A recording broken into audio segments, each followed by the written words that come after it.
السلام علیکم ورحمۃ اللہ وبرکاتہ، نحمدہ ونصلی علی رسولہ الکریم، اما بعد فاعوذ باللہ من الشیطان الرجیم، بسم اللہ الرحمن الرحیم۔ پرہیز علاج سے بہتر ہے، یعنی کوئی دوائی نہ لے، کچھ نہ لے، فاسٹنگ شروع کر دیں تو فاسٹنگ میں بھی شفا ہے۔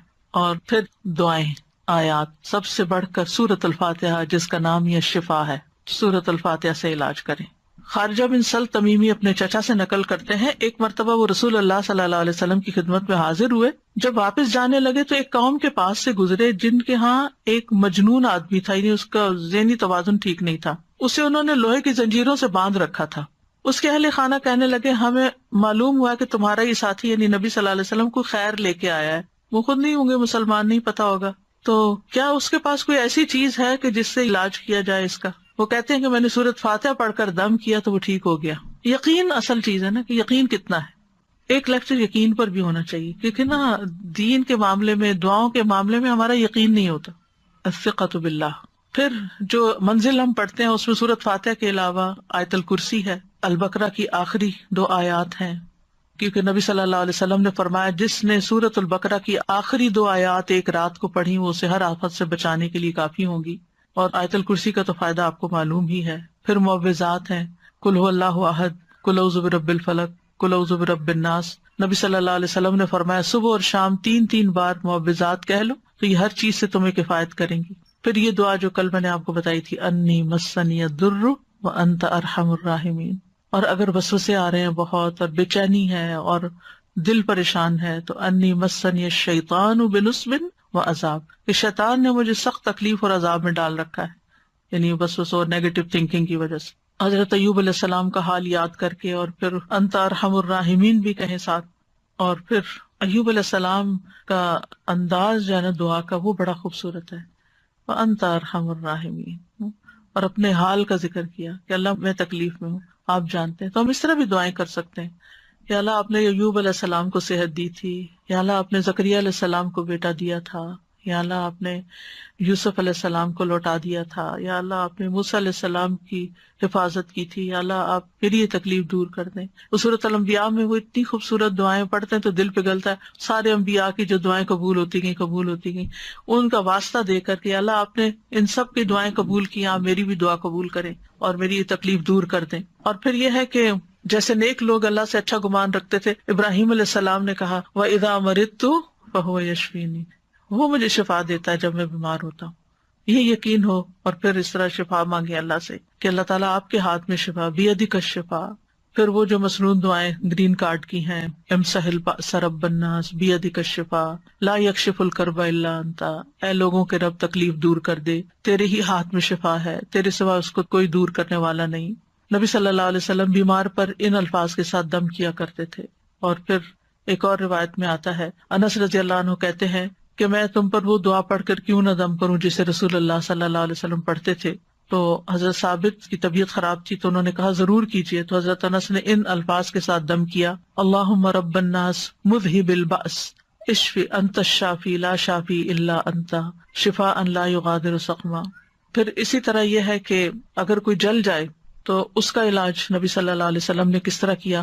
ایک خاتون کہتی ہیں کہ میں حبشہ سے واپس آ رہی تھی، مدینہ سے کچھ فاصلے پر تھی تو کھانا پکانا شروع کیا، لکڑیاں ختم ہوئی تو لکڑیوں کی تلاش میں نکلی تو بچے نے ہانڈی اپنے اوپر گرا لی اور وہ بازو پہ گر گئی اور وہ جل گیا۔ تو وہ پھر لے کے نبی صلی اللہ علیہ وسلم کی خدمت میں حاضر ہوئی، کہا اللہ کے رسول صلی اللہ علیہ وسلم میرے ماں باپ آپ پہ قربان، یہ محمد بن حاتم ہیں اور ان کے ساتھ یہ ہوا ہے۔ تو آپ نے اپنا لعاب دہن ڈالا اور سر پہ ہاتھ پھیرا اور برکت کی دعا کی، اور اس جلی ہوئی جگہ پر لعاب دہن ڈالتے جاتے تھے اور ساتھ یہ دعا پڑھتے تھے، اذہب البأس رب الناس واشفی انت الشافی لا شفاء الا شفاؤک اشفی شفاء لا یغادر سقما۔ اور پچھلے دنوں ایک پوسٹ آپ نے بھی شاید دیکھی ہو جس میں وہ کوئی حکیم یا طبیب ایسی ریکمینڈ کرتا ہے کہ اگر کوئی شخص صبح کے وقت اپنا پہلا لعاب اپنی آنکھوں کے اندر لگاتا ہے تو اس کی آنکھوں کی بینائی تیز ہو جاتی ہے اور بیماریاں دور ہوتے ہیں۔ بہرحال لعاب کے اندر بھی اللہ نے شفا رکھی ہے۔ اور پھر اسی طرح خود کو تکلیف ہو، اور یہ تو میں نے بہت دفعہ آزمایا ہے کہ درد کی جگہ پر ہاتھ رکھ کے انسان 3 دفعہ بسم اللہ پڑھے اور 7 دفعہ اعوذ بعزت اللہ و قدرتی من شر ما اجد و احاذر. بہت ہی خوبصورت دعا ہے اور بہت جلد تکلیف دور ہوتی ہے. خاص طور پہ اگر گھٹنوں وغیرہ میں تکلیف ہے تو آپ ان کو کلونجی کے آئل سے رب بھی کرتے جائیں اور یہ دعا پڑھتے جائیں تو انشاءاللہ ٹھیک ہو جائیں گے. پھر اسی طرح اگر کہیں پھوڑا پھنسی ہے چھوٹا موٹا تو اس پر نبی صلی اللہ علیہ وسلم یہ دعا پڑھتے تھے، بسم اللہ تربت اردنا بریقت بادنا لیشفا بہ سقیمنا باذن ربنا. اللہ کے نام کے ساتھ ہماری زمین کی مٹی، یعنی جس زمین پہ انسان رہتا ہے وہیں کی مٹی لے سکتا ہے اگر مدینہ کی مٹی نہ ہو. ہمارے رب کے حکم سے ہم میں سے بعض کے لعاب کے ساتھ ہمارے بیمار کو شفا دی جائے. یعنی وہاں پر کوئی بڑی بڑی فارمیسیز نہیں تھی، کوئی اور علاج کے لیے ہاسپٹل نہیں تھے، تو یہی چیزیں جو تھیں نبی صلی اللہ علیہ وسلم نے عملاً کر کے دکھائیں اور لوگوں کو فائدہ بھی پہنچا.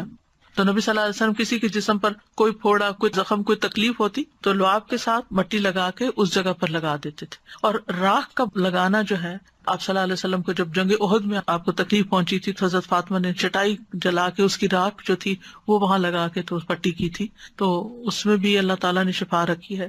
اور پھر اسی طرح تکلیف اور پریشانی کے وقت کی جو عام دعائیں ہیں وہ بھی پڑھنی چاہیے. یا حیو یا قیوم برحمتک استغیث اللہ اللہ ربی لا اشرک بہ شیئا. پھر اسی طرح لا الہ الا انت سبحانک انی کنت من الظالمین. پھر نبی صلی اللہ علیہ وسلم جب کرب اور تکلیف اور پریشانی اور بے چینی ہوتی تھی اس وقت پڑھتے تھے لا الہ الا اللہ العظیم الحلیم، لا الہ الا اللہ رب العرش العظیم، لا الہ الا اللہ رب السماوات و رب الارض و رب العرش الکریم. یعنی عرش سب سے بڑی چیز ہے نا مخلوقات میں سے، تو اس کے رب کا واسطہ دے کر پھر دعا کرتے تھے. پھر اسی طرح عافیت کی دعائیں بھی مانگنی چاہیے کہ اللہ تعالیٰ بیماریوں سے محفوظ رکھ، خاص طور پر جب کوئی وبا وغیرہ پھیلی ہو یا آپ کسی بیمار کو دیکھیں یا ہاسپٹل میں جائیں یا کسی کی تیمارداری کرنے جائیں. ویسے بھی صبح شام 3 دفعہ اللہم عافنی فی بدنی، اللہم عافنی فی سمعی، اللہم عافنی فی بصری، لا الہ الا انت. پھر اللہم انی اعوذ بک من زوال نعمتک وتحول عافیتک وفجاءۃ نقمتک وجمیع سخطک. اے اللہ بے شک میں تیری پناہ لیتا ہوں اس بات سے کہ تیری دی ہوئی کوئی نعمت مجھ سے چھن جائے اور تیری دی ہوئی عافیت پلٹ جائے اور کوئی ناگہانی عذاب آ جائے، اور میں تیری تمام ناراضگیوں سے تیری پناہ لیتا ہوں.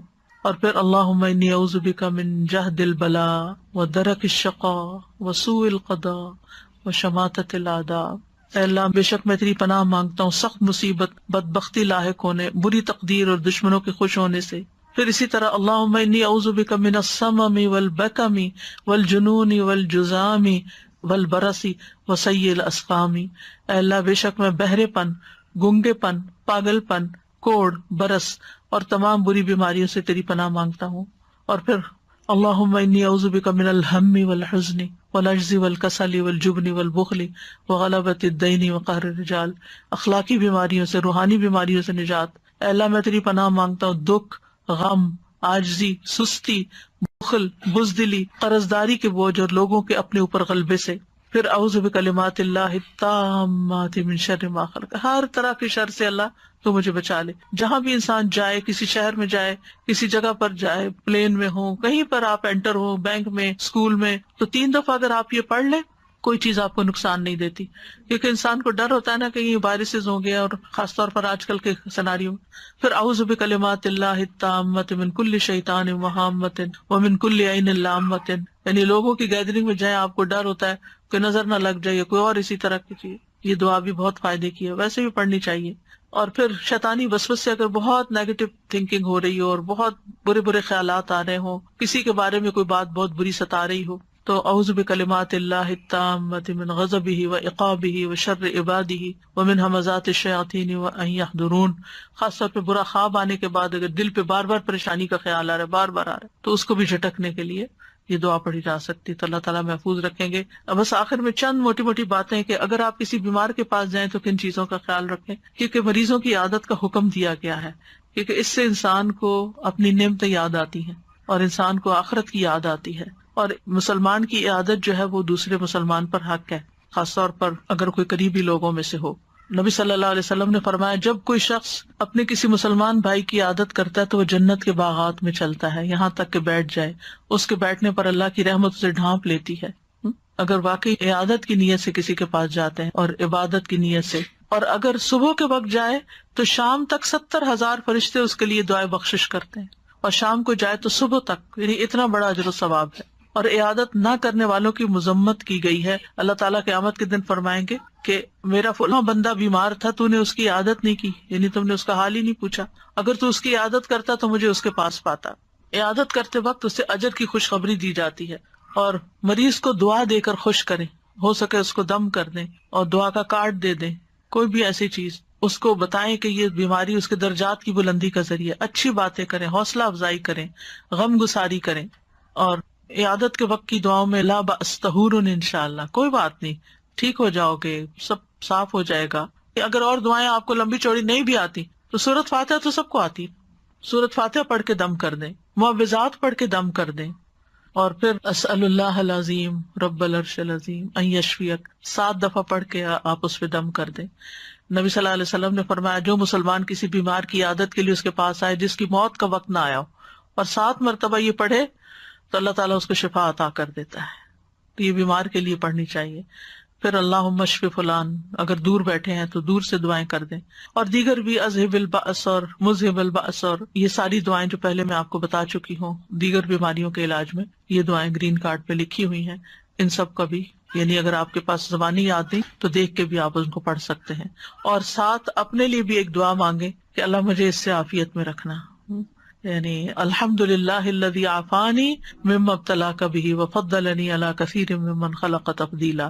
تو حدیث میں آتا ہے کہ جو یہ پڑھے گا اس مصیبت سے محفوظ رہے گا جس میں دوسرا مبتلا ہے۔ تو اللہ تعالیٰ ہمیں بیماریوں میں اور ساری تکلیفوں میں درست رویہ اختیار کرنے کی توفیق دے، اور سنت کے مطابق علاج بھی اور بہیو کرنے کی توفیق دے، جس سے اللہ تعالیٰ راضی ہو جائے۔ یہ ایک بڑی امتحان ہے، اس امتحان کو پاس کرنا ضروری ہے، اور پاس کرنے پر بہت بڑے درجات ہیں، اور اگر انسان اس پر ناکام ہو جاتا ہے تو دنیا میں بھی تکلیف اور آخرت کی بھی تکلیف۔ وآخر دعوانا ان الحمد للہ رب العالمین۔ سبحانک اللہم وبحمدک، اشہد ان لا الہ الا انت، استغفرک واتوب الیک۔